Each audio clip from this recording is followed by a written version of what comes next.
Hello guys, இன்றைக்கி வந்துட்டு ராஜாஜி பற்றி ஒரு சில கொஸ்டின் பார்க்கலாம். பாருங்கள், 1937லேருந்து 39ஆம் ஆண்டு வரை மெட்ராஸின் முதல் அமைச்சரவையின் முதலமைச்சர் யாருன்னு சொல்லிட்டு கேட்டிருக்காங்க.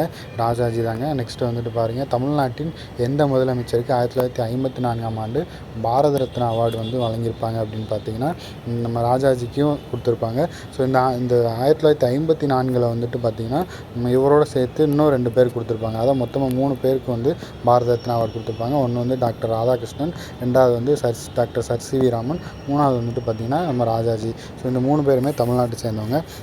அடுத்த கொஸ்டின் பாருங்கள். இந்தியாவின் முதல் கவர்னர் ஜெனரலாக இருந்தவர், வங்காளத்தின் கவர்னராக பணியாற்றியவர், சென்னை மாகாணத்தின் முதலமைச்சராக 1937 வந்து இருந்தவர் யாருன்னு கேட்டிருக்காங்க. ராஜாஜி தாங்க. இந்த 3மே ராஜாஜி பற்றி தான் சொல்லுது. நெக்ஸ்ட் பாருங்கள், சேலம் மாவட்டத்தில் வந்து முதல் மதுவிலக்கை வந்து 1937 வந்து அறிமுகப்படுத்தியிருப்பார். ஸோ இதனால் ஏற்படுற வரி இழப்பை வந்து ஈடு செய்கிறதுக்காக இந்தியாவிலேயே முதல் மாநிலமாக விற்பனை வரியை வந்துட்டு அறிமுகப்படுத்தியிருப்பார் 1939.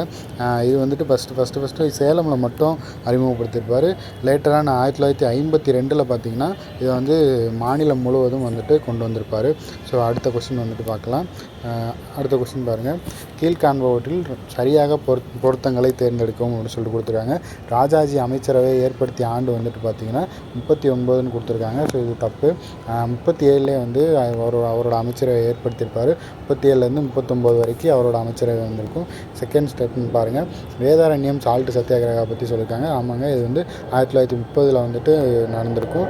எப்போனா ஏப்ரல் 13லேருந்து ஏப்ரல் 28 வரைக்கும் இந்த சால்ட் சத்தியாகிரகம் வந்து நடந்திருக்கும். நெக்ஸ்ட்டு 3வது ஸ்டேட்மெண்ட் பார்த்திங்கன்னா மாநில மறுசீரமைப்பு கல்வி முறை பற்றி கேட்டிருக்காங்க. இது வேறு ஒன்றும் இல்லைங்க, குலக்கல்வி முறை தான் இந்த மறுசீரமைப்பு கல்வி முறை அப்படின்னு சொல்லிட்டு கேட்டிருக்காங்க. இது வந்துட்டு பார்த்திங்கன்னா 58 கிடையாது, 53லேயே வந்து கொண்டு வந்திருப்பார். ஸோ இது வந்துட்டு தப்பான ஸ்டேட்மெண்ட். நெக்ஸ்ட்டு சிஆர் ஃபார்முலா, இது வந்துட்டு பார்த்திங்கன்னா பாகிஸ்தான் தனிநாடு கோரிக்கை வந்துட்டு ஏற்கிற விதமாக வந்துட்டு இந்த சிஆர் ஃபார்முலா வந்துட்டு இருந்திருக்குங்க.